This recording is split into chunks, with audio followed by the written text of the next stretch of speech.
弟兄姊妹平安。关于神的创造，感谢主有弟兄姊妹经常提出一些问题，也带领我们来思考，一同来在神面前来寻求答案。那这个问题就是我们看到的星光，有可能呢是数万年甚至数百万年以前发出来的。根据现代的天文学的知识，那我们距离银河系的距离呢，几万到几百万光年之间，那就意味着我们所看见的银河系的星光，有可能是几百万年前发出来的。那这个问题就是，如果地球只有短短的几千年、上万年，那么我们怎能看见几百万年前发出来的星光呢？那这就带来一个非常严重的科学与圣经真理的冲突，我们如何来调和？那么我们看一下创世纪第1章的14到15节，神说天上要有光体，可以分昼夜，做记号，定节令、日子、年岁，并要发光在天空，普照在地上，事就这样成了。我们看到这里边讲的，神不只是仅仅的创造了星星，而且吩咐这些星星呢，要发光在天空，普照在地上，而且告诉我们是马上就成了。也就是说，在当时，在地上的人是可以看见星星的。那这就意味着神在创造这些外太空的这些星星的时候，同时也完成了这些星体的发光和星光的传输。那其实呢，这个也不难理解。我们举另外一个例子，就是神创造亚当的时候，不是创造一个婴孩，更不是创造一个受精卵，而是一个成熟的男人。那同样的，神在创造这些星体的时候，也是创造一个成熟的外观，并且它的功能是完备的。所以不是我们想象的，神创造一个行星，然后呢让它发出光来，等这个光慢慢的传到地球上来。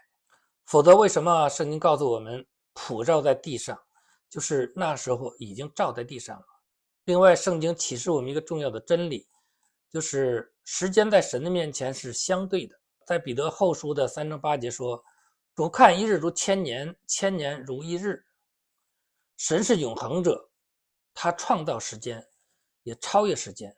人类现在发现的相对论也提示我们，时间并非绝对，速度也不是永恒的。在神创造的大宇宙当中，不同的区域时间流速完全可能是不同的。神的大能是人的智慧无法想象的，因为我们人类的智慧太有限。如果神愿意，他完全可以在一眨眼之间创造一个看似古老的宇宙。所以呢，我们不能用人类的线性的时间去限制永恒的创造主。我们对科学的认知要有一个正确的态度。科学是人类发现规律的工具，并不是一个绝对的真理。科学是不断自我否定的一个过程，但是圣经是神的启示，圣经的启示是神的真理，是绝对永恒不变的。那科学的观察是基于当下物理定律与假设的模型，但不能取代神的启示。而且人类的观测的技术也是在不断的更新，所以当发现科学的推论与圣经的记载有张力，我们不应该首先质疑圣经的真理，而是要反思我们在圣经的认识上是否准确。所以科学是仆人，圣经是真理。信心不是反科学，而是不以科学为最高的权威。那我们再看一段约伯记38章，这里边神提醒约伯，神是创造主，神的奥秘人永远无法测度。当我们看见宇宙的壮丽浩瀚的时候，应当激发我们对神的敬畏，而不是质疑神的启示。约伯记38章第2节，谁用无知的言语使我的旨意暧昧不明？当人把科学绝对化之后，就会让圣经的真理暧昧不明。神告诉我们，这是无知的言语。接着第4节说，我立大地根基的时候，你在哪里？你若有聪明，只管说吧。那神挑战约伯，你如果聪明，你就告诉我，当我创造大地立根基的时候，你在哪里？那时候约伯不存在，我们更不存在。接着12节说，你自生以来曾命定晨光，使清晨的日光知道本位。因为整个这一句话呢是反问，所以呢应该说是你使清晨的日光知道本位吗？也就是说，质问约伯，是你让清晨的日光找到本位吗？神就是在宣告，是他命定晨光，让太阳知道自己的位置。后边32节说，你能按时领出12宫吗？你能引导北斗和它的众星吗？这就是我们今天讨论的天上的众星，他们的位置，他们的布局的安排，都是上帝在掌管的。那最后36节很重要，谁将智慧放在怀中？谁将聪明赐于心内？神告诉我们，我们人的智慧和悟性都是来自于神，都是神的恩赐。我们不能用神赐给我们的智慧聪明，反而来抵挡神。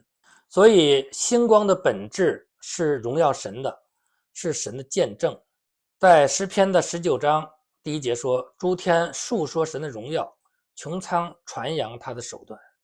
那天上的星星并不是见证进化论或者唯物的宇宙观，而是见证造物主的智慧与荣耀。无论星光何时发出，我们今天能够看见，都是因为神愿意让我们认识他的荣耀，敬畏他的全能。那我们的回应是，对信徒来说，我们要以圣经为最高的权威，不能被人本的科学动摇我们的信仰。